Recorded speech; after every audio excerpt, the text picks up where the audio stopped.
Life Management Science Labs would like to acknowledge that we live and produce this podcast on the traditional lands of the Wurundjeri people. We'd also like to acknowledge the traditional owners of the lands of our listeners and our international colleagues. We'd like to thank and pay our respects to their elders past, present and emerging.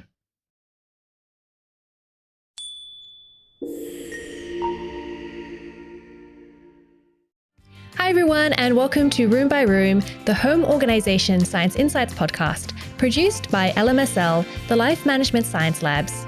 We're champions of life management science, providing structured insights informed by science and inspired by practice on key aspects of conscious living. Each week we bring you scientific and practical insights on each element, with the expert knowledge of professionals in the field. I'm your host, Gabriella Yastra, coming to you from Naarm, Melbourne, Australia. Let's begin.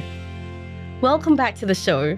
Today we're investigating the technology behind smart home and energy efficient products, which over the years has only grown steadily.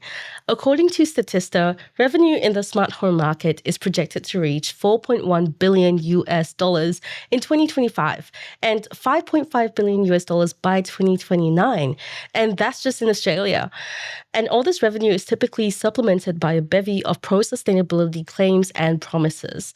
But with the rapid rise of smart home technology, we must ask ourselves, can these solutions truly pave the way for a more sustainable existence? Or are we simply trading one form of consumption for another, cloaked in the alluring guise of progress like we've always done before? And to answer this question, we're joined by Architectural Design Course Chair at Victoria University, Dr. Hing-Wah Chau. His research interests include sustainable built environments, green architecture, and we've also had him on one of our other podcasts on the Household Management Science Insights podcast. So I'm stoked to have him here with us once again on the show. So welcome to the show, Hing-Wah. My pleasure. Yeah, it's great to have you here. So before we begin, tell us a bit about your background and what your expertise is in sustainable architecture. I was born in Hong Kong and I received architecture education at the University of Hong Kong, worked for the Hong Kong government for around 10 years before I decided to move to Melbourne to start my PhD at the University of Melbourne. In parallel to my PhD research at Melbourne Uni, I also start to teach at Melbourne Uni. In 2019, I moved to Victoria University and I become the course chair in architectural design. Yes. Yeah. The units that I'm teaching involve sustainable built environment, professional architectural practice, architectural design studios. Yeah. So what are some misconceptions that people have about smart home technology?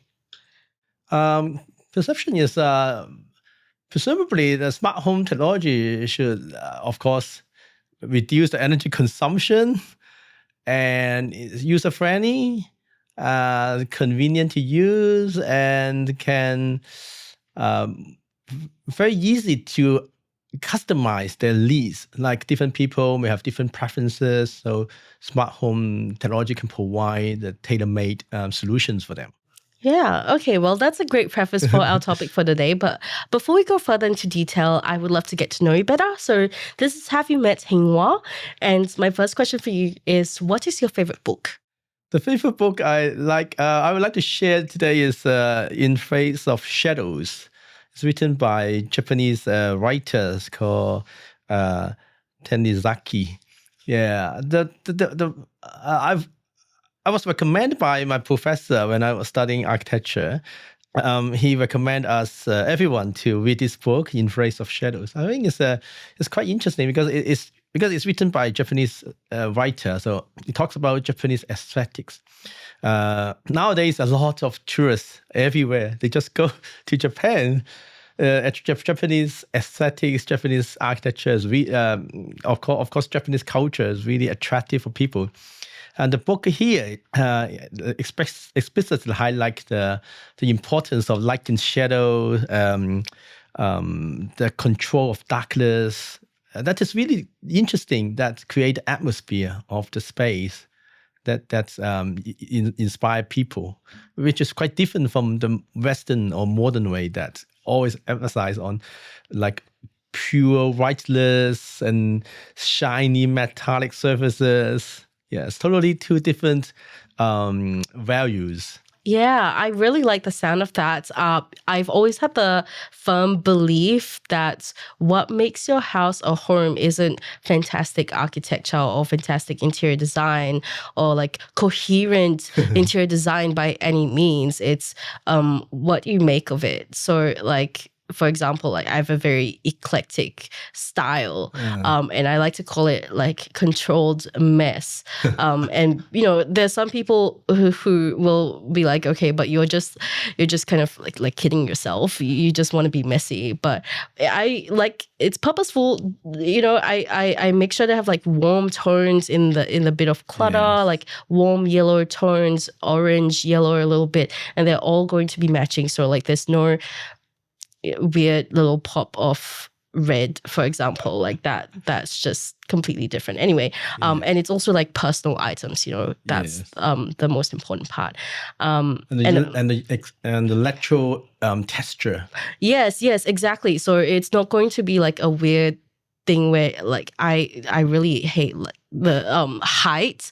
I hate the like gradual height thing. I love like putting little bits of like tall things in there, like so it looks a bit more easy on the eyes. Yeah. So anyway, that's my idea of making like an atmosphere, and it's but yeah, that sounds like a fantastic book. But It's not too thick. It's very thin, so you can read it very great. I'll be able to complete that pretty easily. So great suggestion for someone like me. But what about movies? What have you enjoyed recently? Oh, recently, because I'm come from Hong Kong, definitely I need to introduce this movie. It's called The Last Dance. It breaks all the record in Hong Kong. It's talk about funeral rituals. Which in Hong Kong we have a very particular culturally embedded funeral rituals. And through the rituals, this movie explores the meanings between life and death. A lot of people, they watched the movie and just cried. Yeah, it's very emotional. Yeah, but because we come from Hong Kong, so we have a lot of emotional connection with those rituals. Yeah, but I'm not sure for overseas. I'm not sure because this movie was also shown in movies in the cinemas in Melbourne, in Australia. Yeah. Oh, wow. That's really interesting. Yeah. So what were some of your favorite aspects of the movie? Aspects of movie. Normally, because after marriage and having 3 kids, it's quite seldom for me to go to the cinema to watch movie. It's a bit like a dream time. But because this movie is so popular and a lot of people highly recommend, so okay, then let's do it. Yeah, and it sounds like there's some personal attachment there as well. Is that what you find in the movie? I think of the 2 actors, they are so famous. They are very high reputation. So it also always attract people to really look at it because one of the actors is 82 years old, but still very healthy. And very smart. So it's amazing. And the whole narrative of the story is very compelling, and then we just love the whole story. Yeah, that's great. It sounds like a very intriguing movie, and it's not only about life and death. It also talk about the Chinese traditional family that put the priority to boys rather than girls. This is a very traditional way that people in China from the Chinese family they like because boys they follow the name and continue the family structure.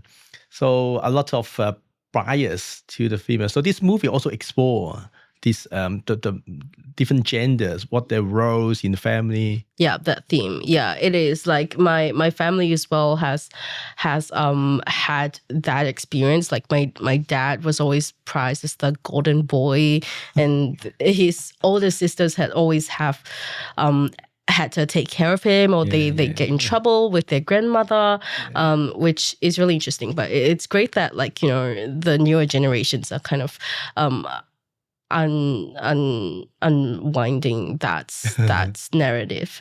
But Anyway, apart from that, have there been any podcasts that you've listened to recently that you've enjoyed? When you talk about podcasts, normally I'm quite seldom to listen to podcasts, but the reason why I listened to a podcast recently because I was invited to participate like this one, but involved in the podcast recording at Victoria University. That opportunity is very rare because in front of me was the vice chancellor of the university. Wow. So you can't imagine, like at the university, you will sit face to face with a vice chancellor, and then we'll have a proper interview with recorded with photographer, recording facilities. Yeah, it's a very very interesting experience for me. Yeah, that's great. And aside from that, has there been anyone that you've looked up to either in your professional life or your personal life? Normally, because we study architecture, so we like to listen to podcasts about architecture and famous architects. Yeah, so we really want to learn more about, for example, some famous architects, their interest, their personal preferences. Yeah. Yeah. So who are some architects that you've looked up to? Yeah, some very famous one like Norman Foster and Wem Koolhaas. Those are quite famous stars in Western world. In Chinese world is Wang Shu, Hing-Wah Chau. Yeah, those are the famous ones. Or Ma Yansong. Yeah. Yes. And what about them have you found to be admirable? I think the most interesting part for architect is the design trajectory. So they develop their own design vocabularies, and how can they continue throughout their whole career? They have their own design agenda. Yeah. So that distinguish themselves from other counterparts. Yeah, Yes. that is really interesting. And my last question for you before we end off this segment is, has there been a course or a class that you've taken that has stuck with you to this day? Okay. Before I come to here, I deliver a new unit at Victoria University in Footscray, which is professional architectural practice. And because of preparing this unit, so I need to learn something new. So I encourage the students to study the embodied carbon curriculum, which is a free modules available online prepared by Australian Institute of Architects. Yeah, because the Australian Institute of Architects, they provide lots of CPD, continuing professional development modules, but most of them we need to pay.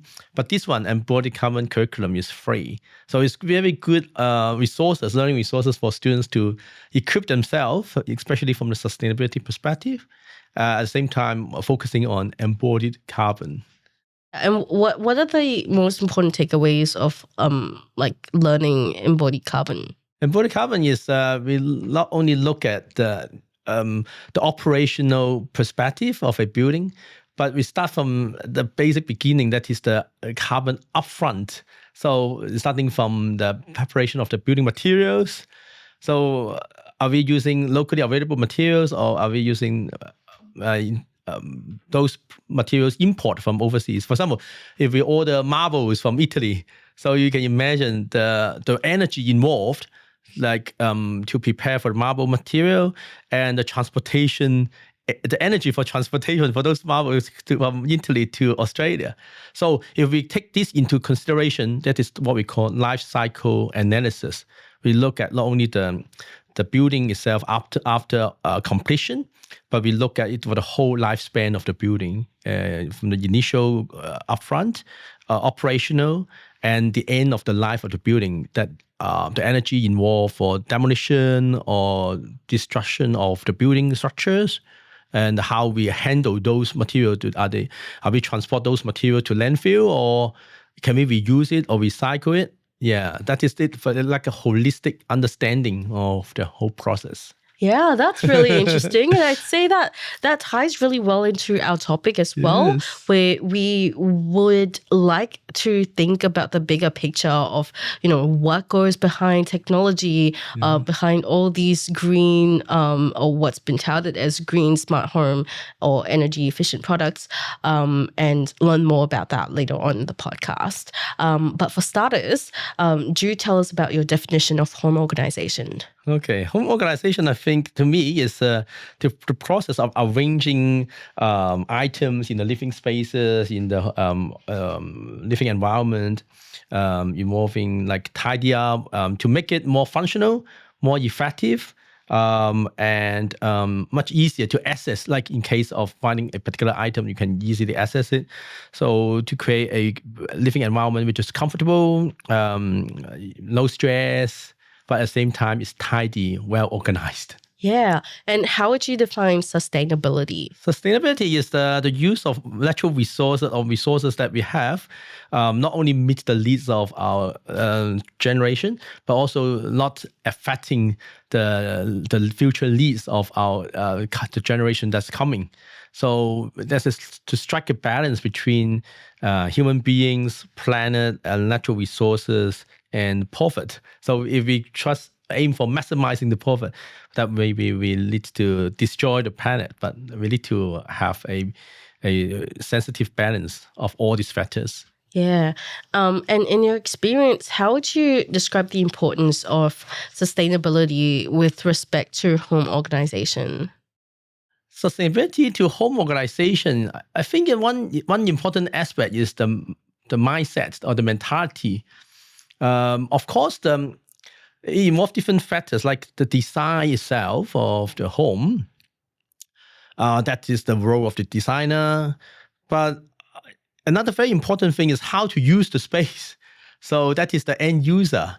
So sometimes if, for example, say if you are a person that always turn on the lights, always turn on the air conditioning, no matter how good the design of the space, but you just use it and then you consume a lot of energy. That is the issue. Yeah, exactly. And when we talk about going green, in this podcast, in this podcast episode, what will we be referring to? What does going green look like? Going green, okay. Like, what are the metrics for it? One is very tangible, like green. Okay, of course, is to introduce the greenery element. In academic world, we call it biophilia. That means introduce the greenery plant. Like we can have indoor plants that is green, or planters, balconies, green roof, green wall. Yeah, those are green. Another thing is I think it's public education to teach people how to live in a more sustainable way. I think that is more important than just put a greenery plant indoor. Yeah. Yeah. And in terms of being more energy efficient, what kind of metrics would we be using to gather how efficient we're being with our energy? There are different ways to do it. First of all, from the design perspective, in order to improve the performance of the house, one is like the insulation, the building, because you can imagine like if a house itself is well insulated, then you don't need to turn on the heater so often during the winter time, or turn on the air conditioning during the summertime, because the heat will be maintained. I think one more the most people always keep criticizing in Australia is the house in Australia are leaking houses, a lot of gaps, a lot of holes. The workmanship not very good quality, especially compared to, for example, Germany or Japan. They really pay attention to all the details. Their labors are very good craftsmanship and workmanship. So there's one particular way we can test the performance of the house is what we call airtightness. So we have a proper testing to pump the gas into the house and check the reduction of the air pressure. So which is what we call airtightness. But airtightness, depending on the design of the whole building envelope, the use of the insulation, and the use of the glazing, because a lot of heat will be released or loose through the glazing. No matter how good the wall itself can be designed, but for example, if you just install single glazing glass panels, the heat or the will be very easily to transfer either inside or outside. So that's why if you touch on the glazing, you can feel the heat transfer between indoor and outdoor. Yeah, that's definitely one of the major grievances that most people have with Australian homes and apartments. But what would you say are some in regards to smart home systems and or products? What would you say are some of the key components of a smart home product / system that can help with energy efficiency? Yes, there are different components like smart lighting. So the lighting itself consume less energy. Smart thermostat. The thermostat can control the air temperature indoor. Smart electrical appliances that more energy saving. Smart sensors. So this is one of the highlights for smart home is to install a lot of sensors like motion sensors to detect the movement of the person. So if there's no people moving, then the light will be switched off to reduce the energy consumption. So sometimes even if you pass by like Melbourne CBD during the night time, you still, wow, so many office buildings is fully light, a lot of light on, and there's no one working inside. Why to turn on so many lights and they use a lot of energy? So for those buildings, if they install the motion sensors, that really save a lot of energy. Smart security and surveillance, like CCTV or some monitoring cameras and provide extra protection to the users. Smart entertainment systems that connect to your mobile phone nowadays is very easy. A lot of apps and then Wi-Fi, internet. Smart window blinds and shades. So if it's intelligent enough, the bright and bright can according to the weather condition outside, can automatically turn on or turn off. So to avoid excessive solar radiation into the building, into the house or interior, that reduce the need for air conditioning. But during the winter time, they need to open it. So to allow the winter sunlight to enter, to heat up the space. So if it is smart enough, then they can do it. You don't need to tell them, but they will have a sensor or weather station to monitoring and provide the input. Another one is the smart irrigation. So you don't need to think or to remember when to water the plant. For example, if the smart irrigation system will based on the weather conditions, the weather forecast or the weather consideration is that will be raining. So they will not need to consume the water to irrigate because there will be raining anyway. But if it's too dry, they will increase the frequency to water the plants. So that is, I think that is taking the burden from the end user. You don't need to pay attention to all these data, and the smart system will do it for you. Yeah, that's really great because it sounds like smart home products, there's a wide variety out there right now. Yes. So lots of capabilities. Yes. But at the same time, going back to, what you mentioned before during the Have You Met segment about, thinking about holistically the life cycle of these products, what do you think are some key factors that people should consider when selecting the right smart home devices for them? In terms of like which are the ones that are actually necessary for what they need rather than, just purchasing whichever sounds good for the sake of consumption. For users, I think they need to think about the cost. That is very pragmatic. How much they need to spend and whether it's worthwhile to spend those money.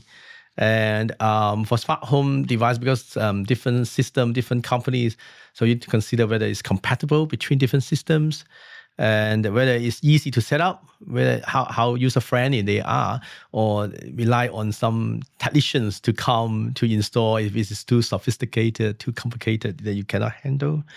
In terms of the function, you need to consider where the core features, something that we really need, but something is the advanced features or additional supplementary. You need to think about whether you really need those features, like voice control. Do you really need to use your voice to control the devices, or so like some gimmicks? And also you need to consider about the functionality, the long-term savings. Like for example, some system you need to pay continuous subscription fee, or you need to, from time to time, you need to upgrade the system and you need to pay extra cost or running cost to maintain the system. Then this you need to take into consideration. In terms of the security, you need to consider like those, because those sensors will collect some data. So how about the protection of your privacy? Is the Wi-Fi connection is encrypted and to protect your personal information and to avoid any hacking into the system? I think those are good consideration. Yeah, those are some solid considerations right there. One way I like to think about it in terms of the overconsumption is like what I've done in my home, because I really love smart bulbs. I think there's such a fantastic tool to have in your home, but like I don't need them for every single ceiling lights in my home. Like it's not necessary. And I've spoken to a few friends about this who have this misconception that like if you are going to get a smart bulb, you have to commit and like change all your bulbs in your home. But like what I've done is just change the light bulbs in the lamps that I have at home, because those are essentially those are the lamps that I use the most in the home, and the ceiling lights are really just like if I need extra light, then I'll put it on for like 5 minutes. So I think it really depends on each user, their particular interests or their particular preferences. So there's no right or wrong. It's because it's the place that you use. You spend the time to live and to sleep. Apart from working or studying, that's the place that you will spend most of the time. So just to think about carefully and then to decide what suits you the best. That is your own preferences. Yeah, exactly. And yeah, that's pretty much as far as the overconsumption part goes. But in terms of other aspects of the environmental disadvantages to smart home technology, cloud infrastructure is required to operate these smart home systems, right? Which also requires massive amounts of data and energy, and it can be reliant on fossil fuels, which that goes unseen by the average homeowner, and they don't have to pay for that energy. The smart home company does foot the bill for that. But I guess we can argue about the pedantic stuff later on. But with that in mind, what are some of the environmental concerns to be wary of when adopting smart home technology? You raised a very interesting point about the source of those, the energy source of those companies, which is really not quite easy to assets unless we can put all the companies on table and then compare and then trace their source. You mentioned about the fossil fuel, but there are other alternative way of energy source like a wind farm or solar panels, nuclear power, or of course it's a very sensitive issue nowadays, or even water generated electricity like dams so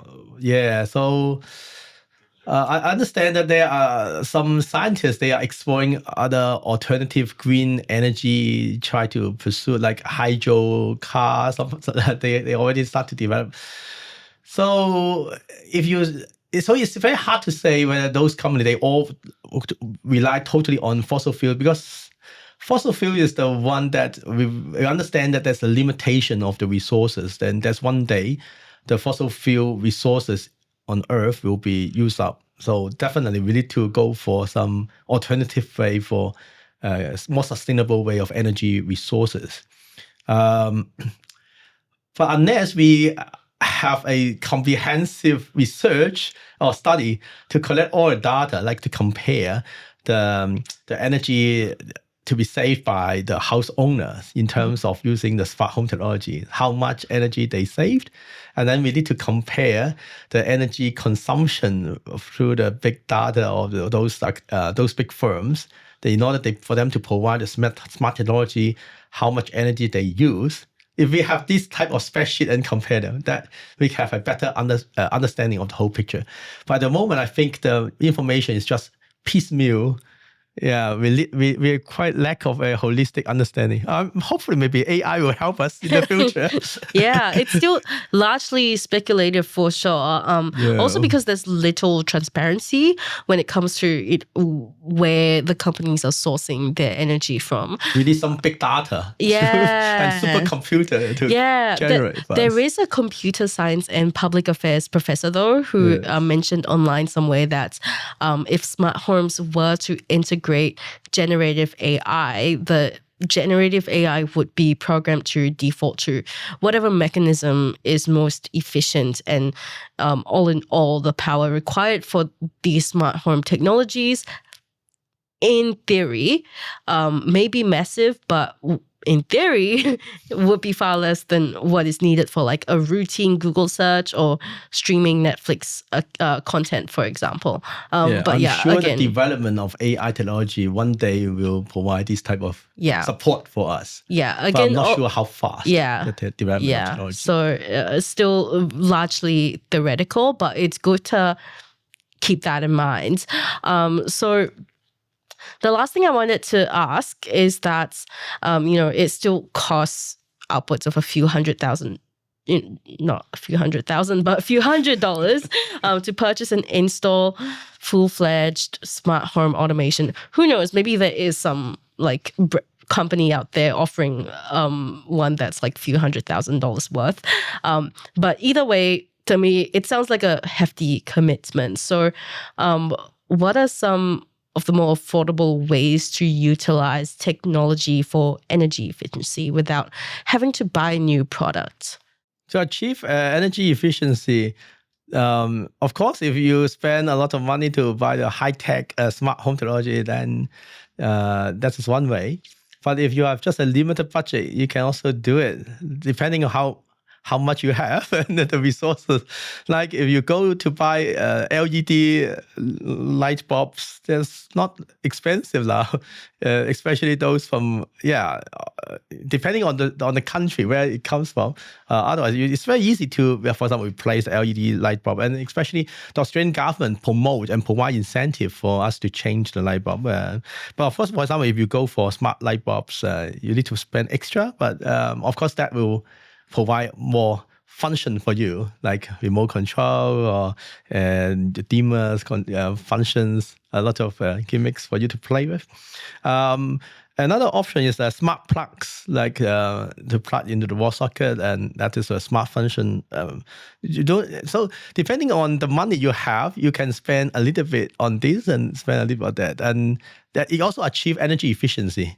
Another way to do it is solar panels. Like, of course, solar panels, the government provides some subsidy, and for example, you apply. Of course, there's a lot of procedure. You need to apply for the subsidy, but at least you receive some funding back, and in the long term, you can cut the electricity bills. So that is this is really worth it. If you not stay in the rented house, but you really want to decide to stay in the house for example, say 10 years, 15 years as a family house, then it's quite worthy to think about to invest some money on the solar panels, because a lot of energy consumptions, especially in Melbourne, goes to heating. Yeah, because during the winter time it's so cold, and then we turn on the heaters. Yeah, that's really use a lot of energy, and also during the summertime is air conditioning. So solar panels is one of the way to do it. Another one is smart thermostat. So if we install a smart thermostat and control the temperature, that will regulate the use of the consumption for heating and cooling. So that is another way to do it, depending on the budget. Another way is a smart meter. So if you install a smart meter, it can tell you what's the energy consumption in different aspects. And then you can aware. I think the most important is to draw awareness. This is an area that uses a lot of energy. So you can think about how to reduce that particular part. So I think this is quite interesting, quite good perspective for you to consider.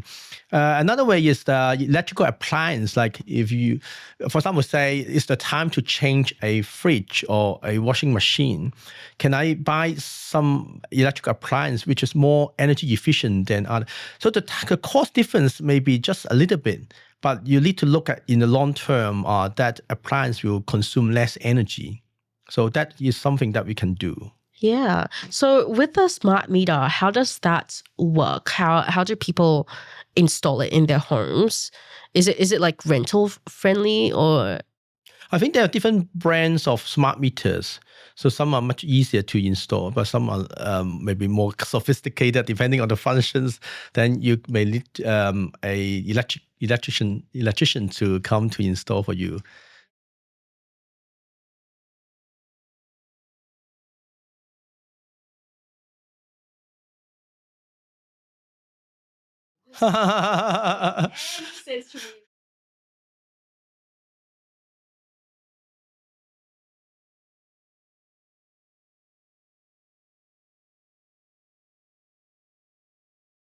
But, but you mentioned about energy bill. This is a very interesting story because I was invited to visit a friend, and then he mentioned that we moved to here for 2 years, I think, and then we have solar panels on the roof. And then he showed me the energy bills, and then I don't know why the line for the solar panels always zero. I say, does the solar panel work? That's very fundamental because you mentioned that, and then he said that the property agent mentioned that there's solar panel, but yeah, physically it exists on your roof, but does it work? That is a major issue. And then he said, "Oh, good question." And he asked the electrician to check. There's something we need to fix before it turns on. So. Even device is there, but if it doesn't contribute to energy efficiency, that it doesn't serve the purpose. Yeah, for sure. That sounds like a really interesting one. So I'll probably look it up after this. But thank you for sharing all of that with us. That was really insightful. Now let's move on to the everyday application of what you've just shared. I would love to know what's a habit that you would recommend practicing with regards to using technology for energy efficiency? Very easy to answer is you look at the energy bills. At least to draw your attention awareness. For example, sometimes I would, for example, very easy, not very sophisticated is you collect the bills and then nowadays it's electronic, so you just put in the folder. And then I normally will record in the spreadsheet and see the trend like, okay, I use this type of amount of money for last bill, but I use this one for this bill, and that's a significant increase. So what happens? So I think it's good to, it's not use a lot of time, but it's good to think about carefully. Is anything I need to do in another way so to reduce the energy? So this is one way to do it, the practice. I think some of the everyday practice is really depends on personal habits. Like I tell you another story is I traveled to Japan. I stay in an Airbnb. It's a house. So the owner is very conscious about energy consumption. I think in Japan because the bill is very expensive, the electric bill is very expensive. So because it's a multi-story, every time I enter the house from the garage on the ground floor, I turn on the light and then walking upwards. And then the house owner is very concerned about that. And then keep reminding me, you need to turn. So once you turn on the light and going to up another flight of stairs, you need to turn off the light and turn on another one and turn off, turn on, turn off. So this is a practice every day. Yes, for maintaining, to keep the energy consumption to serve the purpose, and that's it. No extra or consumption. I think a lot of people, they just turn on the light. They don't bother. They don't really care. I think that is some habit we can change. Another one is air conditioning. Because we lived in Hong Kong before, and some of my friends, they just turn on the air conditioning every night. That is a habit. If they don't turn on the air conditioning, they could not sleep. So, but this is not a sustainable lifestyle. Yeah. Yeah, I'm from Singapore, so I fully empathize with that with that.